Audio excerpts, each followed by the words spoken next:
देशाच्या हिताच्या मुद्द्यावर केंद्र सरकार संसदेत चर्चा करू देत नसल्याचं कारण देत विरोधकांनी समांतर संसद भरवण्याची तयारी चालवली आहे। काँग्रेसचे माजी अध्यक्ष राहुल गांधी यांनी मंगळवारी सकाळी लोकसभा आणि राज्यसभेतील विरोधी पक्षांच्या गटनेत्यांची बैठक संसदेसमोरील कॉन्स्टिट्यूशन क्लबमध्ये आयोजित केली।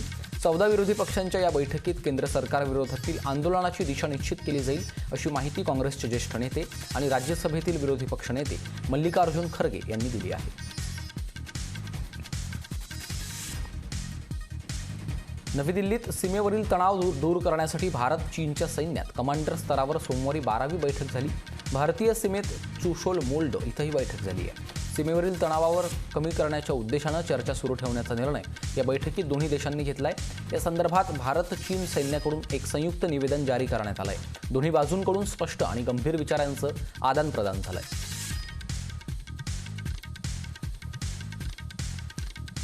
पंतप्रधान कार्यालयातील वरिष्ठ अधिकारी असलेले अमरजीत सिन्हा यांनी आपल्या पदाचा राजीनामा दिलाय। सेवानिवृत्त IAS अधिकारी सिन्हा हे पंतप्रधान कार्यालयाचे सल्लागार होते। सामाजिक क्षेत्रासंबंधीच्या योजनांची जबाबदारी त्यांच्याकडे होती। संसदेतील कोंडीला कारणीभूत ठरलेल्या पेगासस पाळत प्रकरणाची संपूर्ण चौकशी करण्यास बिहारचे मुख्यमंत्री नितीश कुमार यांनी सोमवारी अनुकूलता दर्शवली आहे। नितीश कुमार यांचा जनता दल संयुक्त हा पक्ष केंद्रात तसंच राज्यात भाजपचा मित्रपक्ष आहे। पेगासस पाळत प्रकरणाच्या या वादाबाबत मी वर्तमानपत्रांमध्ये जे काही वाचलंय तेवढीच मला या विषयाची माहिती आहे असं देखील नितीश कुमार यांनी स्पष्ट केलंय।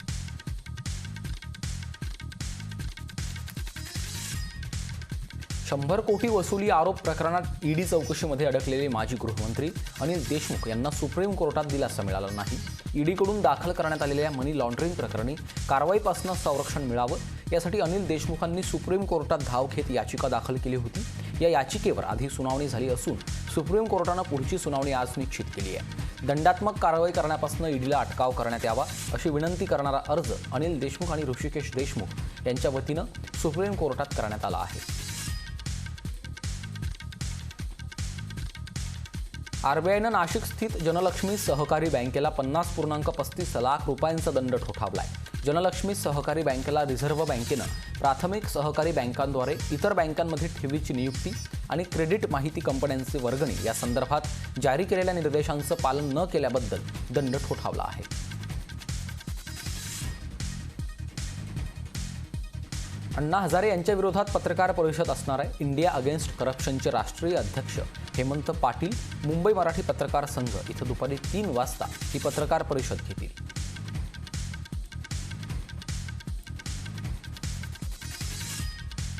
राज्यात आज 12वीचा निकाल जाहीर होणार आहे। संध्याकाळी 4 वाजता निकाल जाहीर होईल। आज संकेतस्थळावर हा निकाल पाहता येणार आहे। शालेय शिक्षण मंत्री वर्षा गायकवाड यांनी ही माहिती दिली आहे। राज्य सरकारनं राज्यातील नागरिकांना दिलासा देण्याच्या दृष्टीनं अनलॉकबाबतची नवी नियमावली जाहीर केली। यामध्ये व्यापारी वर्गाचा रोष पाहता आणि सांगलीत मुख्यमंत्र्यांनी पत्रकार परिषदेत सांगितल्याप्रमाणे दुकानांच्या वेळा वाढवण्यात आल्या। त्या नव्या नियमावलीनुसार सोमवार ते शुक्रवार रात्री 8 वाजेपर्यंत तर शनिवारी दुपारी 3 वाजेपर्यंत दुकानं सुरू राहणार आहेत। ज्या ठिकाणी रुग्ण कमी होत आहेत तिथल्या नागरिकांसाठीच हा दिलासा असणार आहे। मात्र पुणे, साताऱ्यासह 11 जिल्ह्यांमध्ये निर्बंध कायम असतील।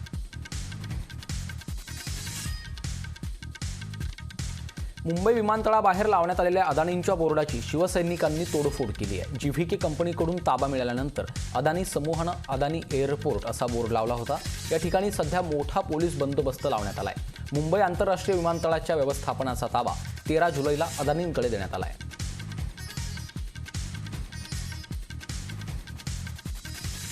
आज राज्य मंत्रिमंडळाची बैठक असणार आहे। सह्याद्री अतिथीगृहावर 12:30 वाजता ही बैठक होईल। या बैठकीत मुख्यमंत्री उद्धव ठाकरे यांनी राज्यातील पूरस्थितीचा आढावा घेतल्यानंतर आर्थिक पॅकेज तसंच 8 जिल्ह्यांना मदतीची घोषणा करणार असल्याची शक्यता वर्तवली जाते।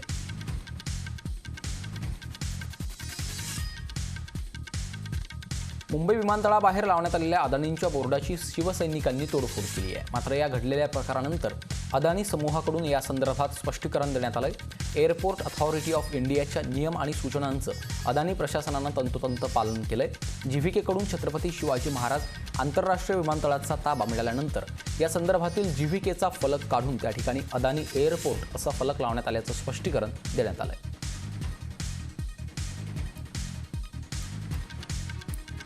2020च्या महाराष्ट्र सायबर सेलकडे आलेल्या तक्रारीत राज कुंद्रा यांचं नाव आल्यानं कुंद्रांच्या वकिलांकडून मुंबईतील सत्र न्यायालयात याचिका दाखल करण्यात आली होती। या याचिकेतील अटकपूर्व जामिनीवरील सुनावणी टळली असून पुढील सुनावणी 7 ऑगस्ट रोजी होणार आहे। तर राज कुंद्रांच्या अडचणीत आणखी वाढ होण्याची शक्यता आहे।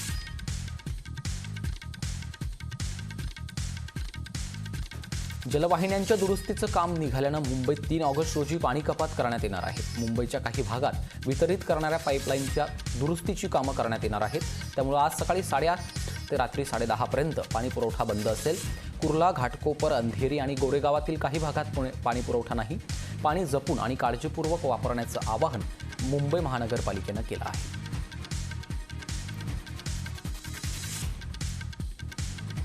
राष्ट्रवादी काँग्रेसचे प्रवक्ते आणि अल्पसंख्याक मंत्री नवाब मलिक यांनी एक प्रकारे शिवसेनेनं केलेल्या आंदोलनाचं समर्थन केलंय। मुंबईतील छत्रपती शिवाजी महाराज आंतरराष्ट्रीय विमानतळ इथं अदानी विमानतळ असं नामफलक लावणं योग्य नाही। छत्रपतींचं नाव बदलणं ही अदानींची सर्वात मोठी चूक आहे, अशी प्रतिक्रिया अल्पसंख्याक मंत्री नवाब मलिक यांनी नोंदवली आहे। अवघ्या काही दिवसांवरच गणेशोत्सवाचा सण आलेला असताना पुणे महापालिकेनं मार्गदर्शक नियमावली जाहीर केली आहे। कोरोना संकटामुळे यंदाही पुणेकरांना साधेपणानं उत्सव साजरा करावा लागणार आहे। कोरोना प्रतिबंधात्मक नियमांमध्ये पालिकेनं कुठलीही शिथिलता दिली नाही। सार्वजनिक मंडळांसाठी 4 फूट तर घरगुती मूर्तींसाठी 2 फूट मूर्तींची मर्यादा ठरवण्यात आली आहे। आगमन आणि विसर्जन मिरवणुकींवर बंदी असणार आहे। सोबतच सार्वजनिक मंडळांनी ऑनलाईन दर्शनाची व्यवस्था करण्याच्या सूचना दिल्यात। राज्य मागासवर्गीय आयोगाचा ऐतिहासिक निर्णय घेतलाय। राज्यातील जातीनिहाय जनगणना करण्याचा ठराव जाहीर करण्यात आला आहे। प्रशासकीय यंत्रणा वापरून ही जनगणना करण्यात यावी यासाठी शासनाकडे ठराव सादर केला जाणार आहे। पुण्यात झालेल्या बैठकीत हा निर्णय घेण्यात आलाय। अध्यक्ष न्यायमूर्ती आनंद निरगुडे यांच्या उपस्थितीत 10 सदस्यांची बैठक पार पडली। ओबीसींचं राजकीय आरक्षण रद्द झाल्यानं आयोग नेमण्यात आला होता। आज पहिल्यांदाच बैठक घेण्यात आली आहे। राज्याकडे इम्पेरिकल डेटा उपलब्ध नसल्यानं हा ठराव करण्यात आला आहे।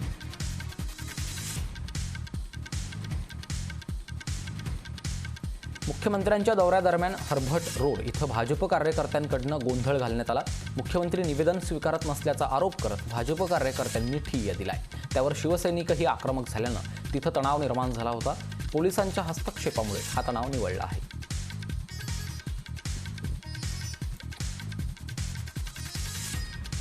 महाडच्या महापुरात सामान्य नागरिकांबरोबरच व्यापाऱ्यांचं मोठं नुकसान झालंय। त्यामुळे पूरग्रस्त महाडमधील व्यापाऱ्यांना विम्याचा 100% लाभ देण्यात यावा अशा सूचना मुख्यमंत्री उद्धव ठाकरे यांनी दिल्यात। तसंच व्यापार पुन्हा उभा करण्यासाठी व्याजदरानं कर्ज उपलब्ध करून द्यावं असं देखील बँकांना सांगण्यात आलंय।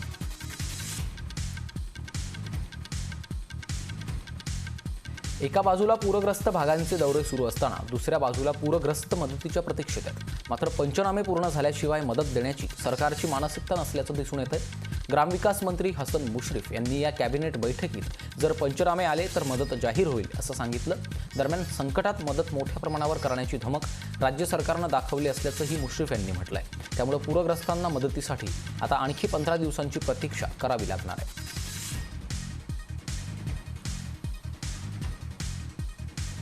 पाटण तालुक्यातील तारळे भागात मोठ्या प्रमाणात भूस्खलन झालं असून अनेक गावांच्या अस्तित्वाचा प्रश्न निर्माण झालाय। प्रशासनानं तत्काळ सर्व रस्ते खुले केले असले तरी नागरिक मात्र त्यांच्या गावी परत फिरायला तयार नाहीयेत। त्यामुळे त्यांच्या पुनर्वसनाचा प्रश्न सरकारपुढे उभा ठाकलाय।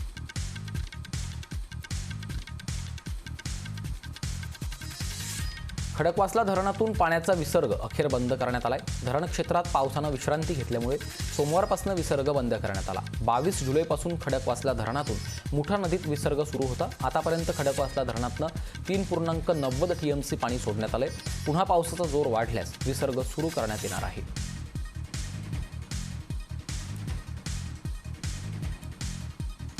पुण्यात सलग 4थ्या दिवशी लसीकरण बंद राहणार आहे। पुणे शहरासाठी कोव्हिशिल्ड लसीचा पुरवठा न झाल्यानं शहरातील फक्त 6 लसीकरण केंद्रांवर कोव्हॅक्सिनचे डोस मिळणार आहेत। पुण्यात पहिल्यांदाच सलग 4 दिवस लसीकरण बंद राहणार आहे।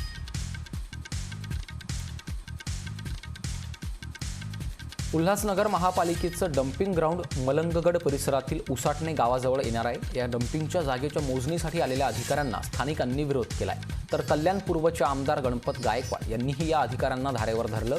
उल्हासनगर शहराला स्वतःचं अधिकृत डम्पिंग ग्राउंड नसून सध्या गायकवाड पाडा भागातल्या खदानीत अवैधरित्या कचरा टाकला जातोय।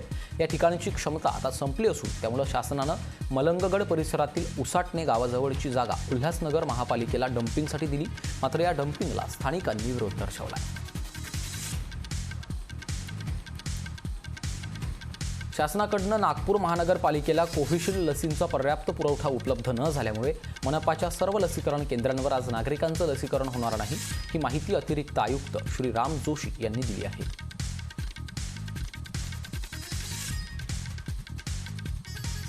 पुणे शहराचा पॉझिटिव्हिटी रेट सोमवारी सर्वात कमी नोंदवला गेलाय। पहिल्या आणि दुसऱ्या लाटेतला पॉझिटिव्हिटी रेट 1.97% आलाय। ही पुणेकरांसाठी दिलासा देणारी बातमी असली तरी निर्बंधातनं मात्र सुटका नाहीये। काल शहरात 7200 जणांची चाचणी झाली असून त्यात 142 जण पॉझिटिव्ह आलेत।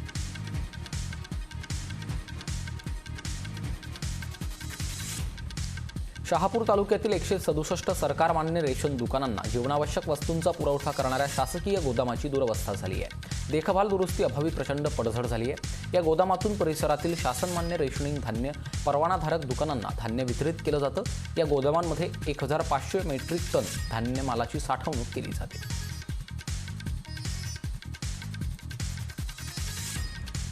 मुंबई नाशिक महामार्गावरील भिवंडी ठाणे बायपास रस्त्यावरील मानकोली नाका इथे एका कारमध्ये मृतदेह आढळल्यानं एकच खळबळ उडाली आहे। महामार्गावरील मानकोली परिसरात उड्डाणपुलाच्या खाली उभी असलेली वॅगनार कारमध्ये कार चालकाचा मृतदेह आढळलाय। या घटनेची माहिती स्थानिक नारोपोली पोलिसांना समजताच त्यांनी घटनास्थळी जाऊन मृतदेहाची तपासणी केली असता मृतदेहाच्या गळ्याभोवती आवळल्याचे वळण दिसल्यानं ही हत्या असल्याचं निष्पन्न झालंय। अवघ्या 5 महिन्यांपूर्वी विवाह झालेल्या सिन्नरच्या पूजा लोंढे मेहत्रेची तिच्या सासरच्यांनी हत्या केल्याचा आरोप करण्यात आलाय। पूजाची कोपरगाव तालुक्यातल्या कुंभारी इथं माहेरहून 2 लाख रुपये आणावेत यासाठी छळ करून सासरच्यांनी तिची जाळून हत्या केल्याचा आरोप तिच्या माहेरच्या नातेवाईकांनी केलाय। कोपरगाव पोलिसांनी तातडीनं याची दखल घेत गुन्हेगारांना कठोर शिक्षा करावी या मागणीसाठी मोर्चा काढण्यात आला होता।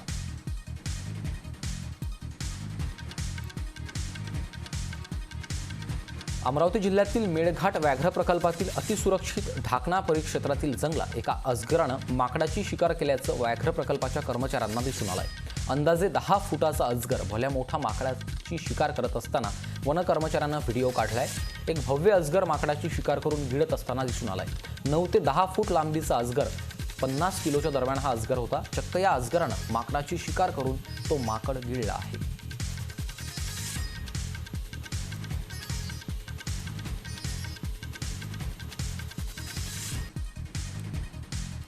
डिजिटल व्यवहारांच्या संख्येत वाढ झाल्यामुळे आजही ऑनलाईन फसवणुकीमध्ये पूर्वीपेक्षा लक्षणीय वाढ झाली आहे। अशा परिस्थितीत देशातील सर्वात मोठी कर्ज देणारी स्टेट बँक ऑफ इंडियानं ऑनलाईन बँकिंग सेवेमध्ये सुधारणा केली आहे। ऑनलाईन फसवणुकीपासून ग्राहकांचं संरक्षण करण्यासाठी स्टेट बँक ऑफ इंडियानं योनो लाईट ॲपमध्ये बदल केलाय। स्टेट बँक ऑफ इंडियाचे मुख्य डिजिटल अधिकारी आशुतोष कुमार सिंग यांनी सांगितलं की यासाठी सिम बाइंडिंग फीचर लॉन्च करण्यात आलं आहे। कॉन्फेडरेशन ऑफ ऑल इंडिया ट्रेडर्सनं ई-कॉमर्स कंपन्यांना एक प्रकारे इशारा दिलाय। ग्राहक संरक्षण कायद्याअंतर्गत प्रस्तावित ई-कॉमर्स नियमांच्या अंमलबजावणीला अडथळा आणण्याच्या कोणत्याही हालचालींना परवानगी दिली जाणार नाही, असंही कॅटनं सांगितलंय। भारतीय ई-कॉमर्स व्यवसायाला मोठ्या ई-कॉमर्स कंपन्यांच्या भयानक तावडीतून मुक्त करण्यासाठी व्यापारी उत्सुकतेनं नव्या नियमांच्या अंमलबजावणीची वाट पाहत आहेत, जे भारतात एक तटस्थ ई-कॉमर्स पारदर्शक प्रणाली निर्माण करतील।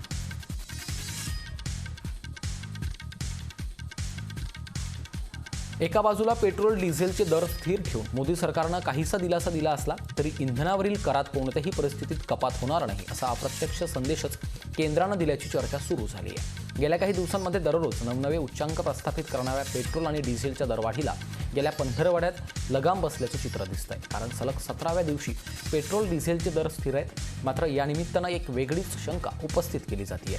इंधनाच्या दरवाढीला तुर्तास लगाम बसला असला तरी सामान्य लोकांना अपेक्षित असणारी दर कपात केंद्र सरकारकडून केली जाणार नाही असे संकेत मिळत आहेत।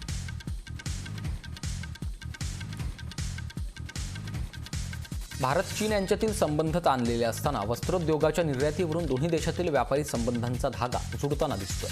भारतातून निर्यात केलेल्या कापसापैकी 40% निर्यात चीनला झालेली आहे। विदेशात कापूस निर्यात करण्यापेक्षा तिथं कापड तयार कपडे निर्यात केल्यास भारतीय वस्त्रोद्योगाला अधिक लाभ मिळेल असं वस्त्रोद्योजकांचं म्हणणं आहे। त्यासाठी वस्त्रोद्योग महामंडळाच्या सूतगिरण्या सुरू करून देशांतर्गत सूत दरातील तीव्र चढउतार आणि नफेखोरीला आवर घालावा असाही मुद्दा या निमित्तानं पुढे येतोय। नुकत्याच समोर आलेल्या नव्या आकडेवारीनुसार 2017 ते 2019 या 2 वर्षात 14 ते 18 वर्षांमधील अल्पवयीन मुलामुलींच्या आत्महत्येची संख्या देखील जास्त आहे। या 2 वर्षात तब्बल 24,568 मुलामुलींनी आत्महत्या केल्याची धक्कादायक माहिती एका रिपोर्टमधून समोर आली आहे। याबाबत राष्ट्रीय गुन्हे रेकॉर्ड ब्युरो अर्थात NCRBनं संसदेत डेटा प्रस्तुत केला आहे। याच रिपोर्टमधून समाजाची भयावह स्थिती उघड होतीये। या रिपोर्टनुसार 2017 ते 2019 या काळात आत्महत्येतनं 14 ते 18 वयोगटातील 13,325 मुलींनी आत्महत्या केली आहे, तर मुलांची संख्या तब्बल 24,588 इतकी आहे। पंतप्रधान नरेंद्र मोदी गुजरातमधील गरीब कल्याण अन्न योजनेच्या लाभार्थ्यांशी आज दुपारी 12:30 वाजता व्हिडिओ कॉन्फरन्सिंगच्या माध्यमातून संवाद साधणार आहेत। गुजरातचे मुख्यमंत्री विजय रूपाणी आणि उपमुख्यमंत्री देखील मोदींसोबत सामील होतील।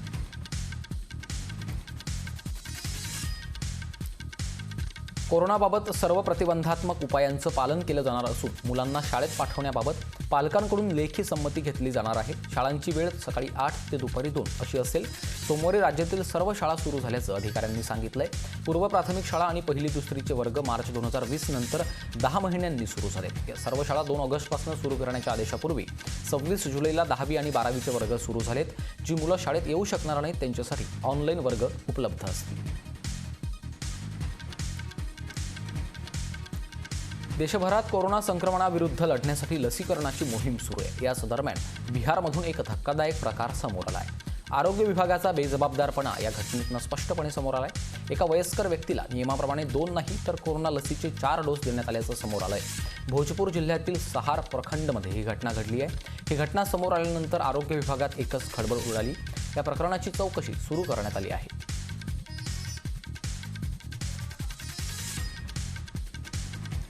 सध्या सार्वजनिक क्षेत्रातील बँकांच्या विलिनीकरणासाठी सरकारची कुठलीही योजना नाही अशी माहिती अर्थ राज्यमंत्र्यांनी सभागृहात दिली।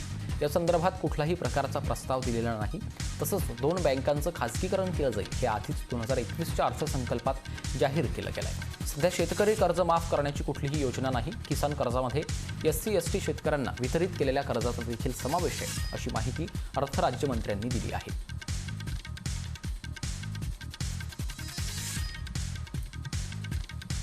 पंतप्रधान नरेंद्र मोदींच्या हस्ते सोमवारी डिजिटल पेमेंटचं एक साधन असलेलं ई-रुपी लॉन्च करण्यात आलं आहे। ई-रुपी प्लॅटफॉर्मच्या माध्यमातून कॅशलेस आणि कॉन्टॅक्टलेस सुविधा आपल्याला मिळणार आहे। पंतप्रधान मोदींनी ई-रुपीचं लोकार्पण करताना जनतेला संबोधित केलं आहे। देशातील डिजिटल व्यवहारांमध्ये DBT अधिक प्रभावी बनवण्यासाठी ई-रुपी व्हाउचर मोठी भूमिका बजावणार आहे। हे टार्गेटेड, ट्रान्सपरंट आणि लिकेज फ्री डिलिव्हरीमध्ये प्रत्येकास मदत करणार असल्याचं देखील पंतप्रधान नरेंद्र मोदी यांनी अधोरेखित केलं।